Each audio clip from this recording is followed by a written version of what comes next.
Magandang araw mga bata! Para sa ating unang araw, makabagong bayani. Sabihin ang mga pangalan ng mga sumusunod na bayani.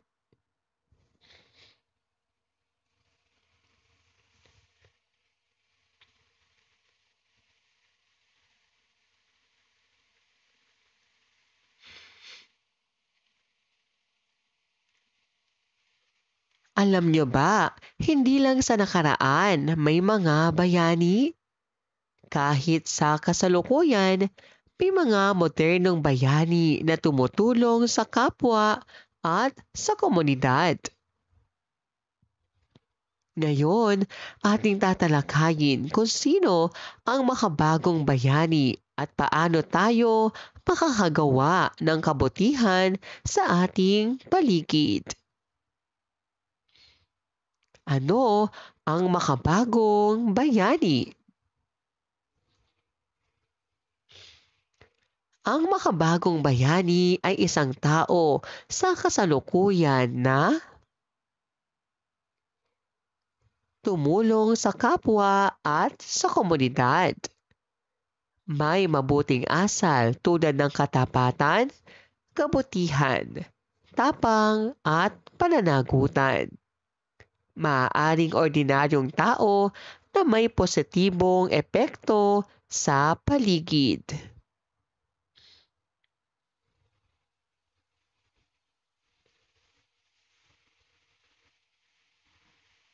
Katangian ng makabagong bayani.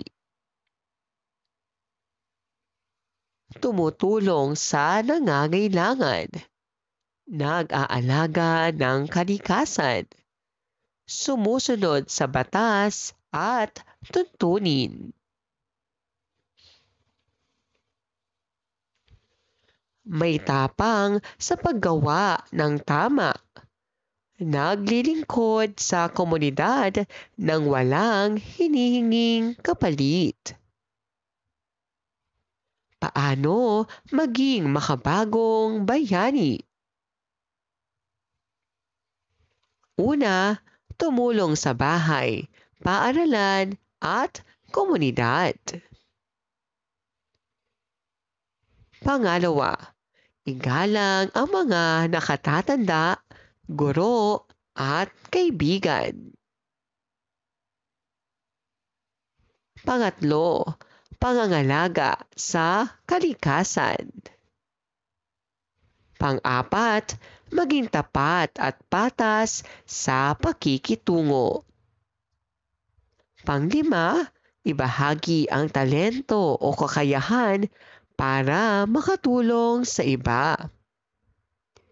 Ang makabagong bayani ay tumutulong sa kapwa at naglilingkod sa komunidad.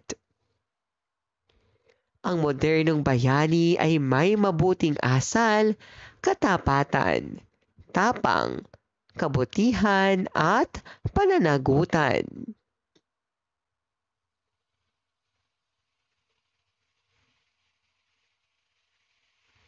Lahat tayo ay maaaring maging bayani sa pamamagitan ng pagtulong, pag-aalaga sa kapaligiran, at paggawa ng kabutihan sa araw-araw. Gawin natin. Piliin ang letra ng tamang sagot. Ang makabagong bayani ay isang tao na alin sa mga sumusunod ang katangian ng makabagong bayani? Lahat ba ng estudyante ay maaaring maging bayani? Alin ang nagpapakita ng pagiging makabagong bayani? Paano ka magiging bayani?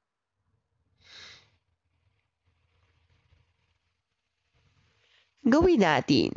Bayani sa aking buhay. Iguhit ang tinuturing mong bayani sa iyong buhay at isulat kung bakit.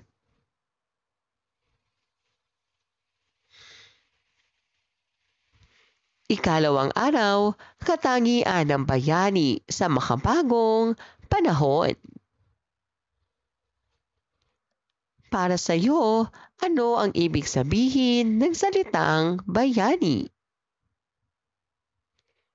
Maituturing na makabagong bayani ang mga sumusunod: sundalo, doktor, delivery rider, at mga guro. Ikaw, bilang bata ay maaari ding maging isang bayani. Kaya maging huwaran sa mabubuting gawa. Ano ang katangian ng bayani sa makabagong panahon? Ang makabagong bayani ay hindi lang yung lumalaban sa digmaan. Ito ay maaaring ordinaryong tao na tumutulong sa nangangailangan, marunong magpakita ng kabutihan, responsable at tapat.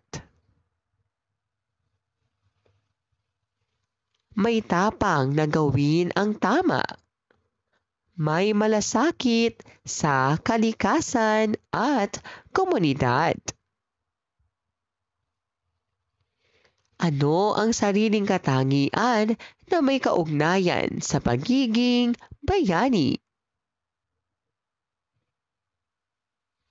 Halimbawa ng sariling katangian ng mga bata: masipag, masunurin, tapat, matulungin, mapagmahal sa kapwa, may disiplina, nakikibahagi sa gawaing pangkalikasan.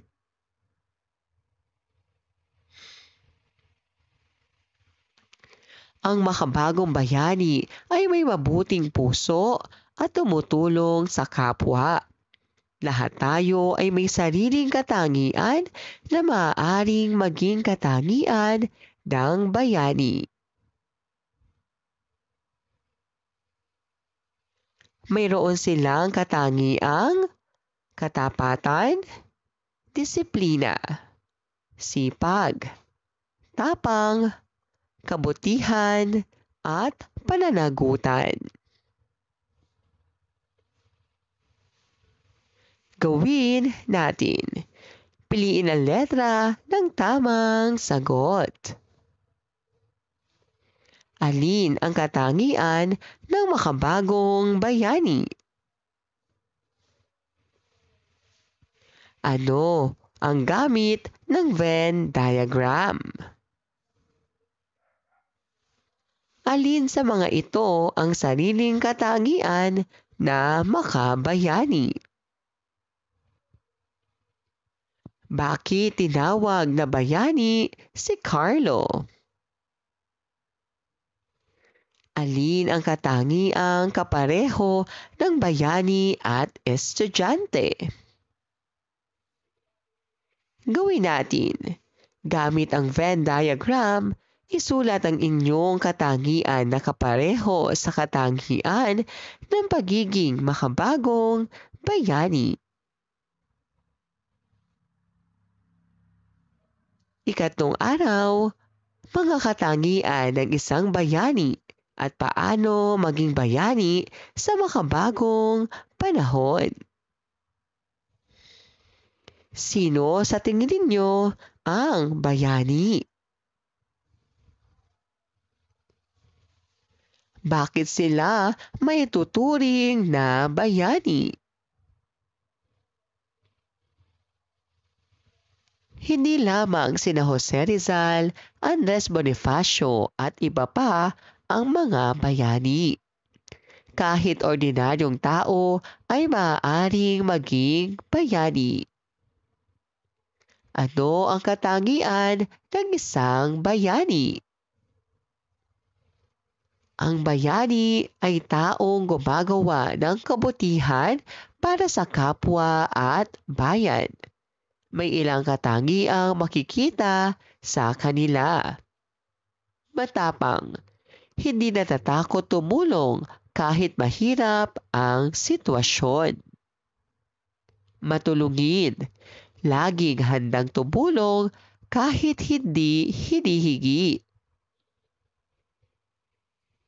Masunurin, gumagalang sa magulang, guro at batas. Mapagbigay, nagbabahagi ng kung anong meron siya. May malasakit, iniisip ang kapakanan ng iba. Paano maging bayani? Maaaring maging bayani kahit bata sa mga simpleng paraan. Pagsunod sa magulang at guro. Pagtulong sa kaibigan at kaklase. Pagpapanatili ng kalinisan. Pagpapakita ng kabutihang loob. Pagiging responsable sa pag-aaral.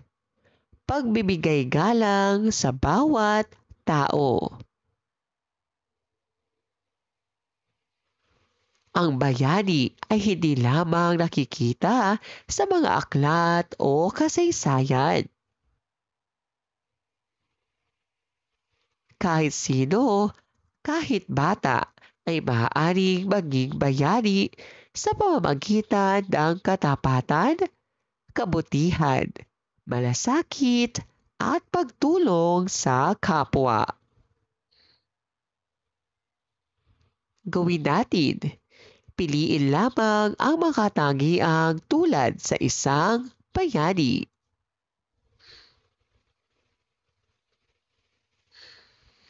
Gawin natin. Isulat ng tama kung ang mga pahayag ay totoo at mali kung hindi.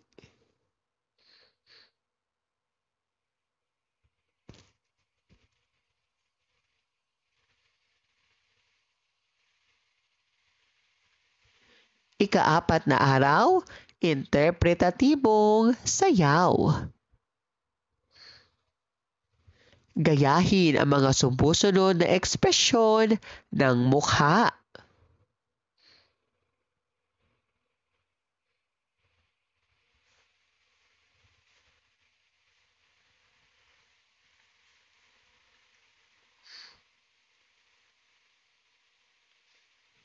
Paano mo ipapakita ang emosyon gamit ang iyong katawan? Sa pamamagitan ng sayaw na ipapakita natin ang emosyon at kwento nito.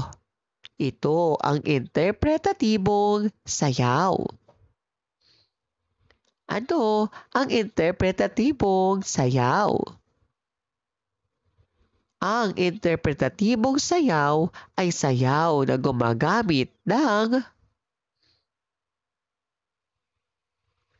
kilos ng katawan, galaw ng kamay, braso at buong katawan, ekspresyon ng mukha.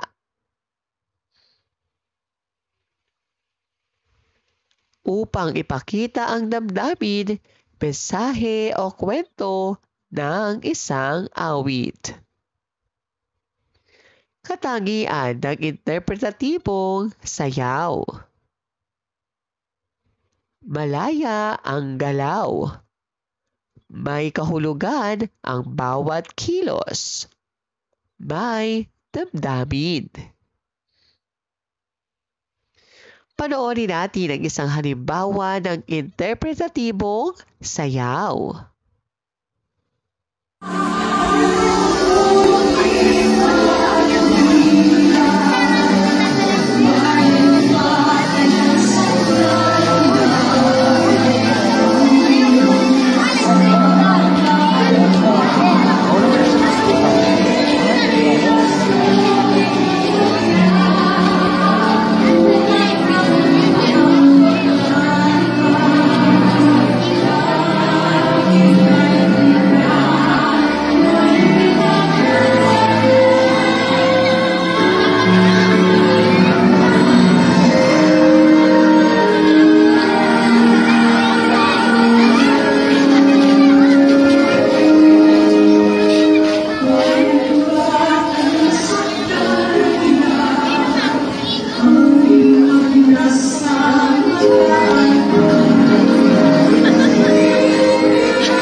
Ang interpretatibong sayaw ay paraan ng pagpapahayag ng damdamin at mensahe gamit ang mga galaw ng katawan. Bawat galaw ay may mensahe, ipakita ang kabutihan, pag-asa at pagmamahal sa bayan. Gawin natin. Gumawa ng 1 minutong interpretatibong sayaw gamit ang awiting Pilipinas Kong Mahal.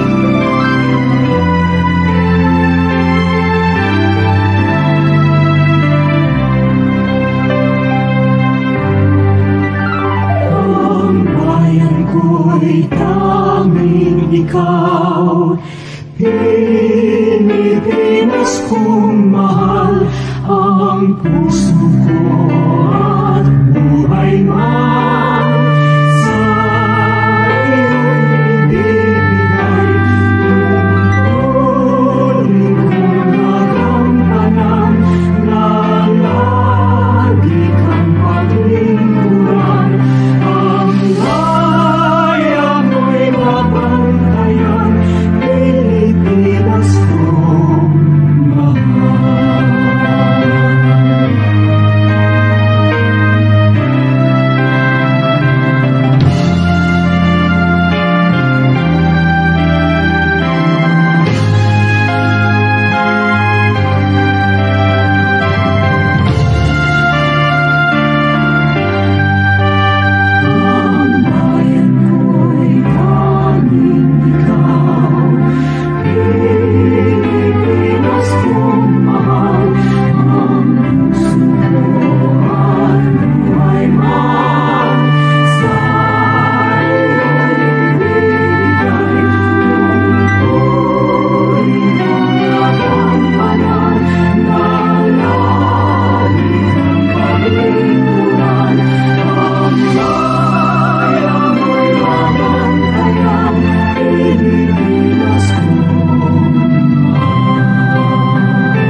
Maraming salamat po sa inyong panonood at pakikinig.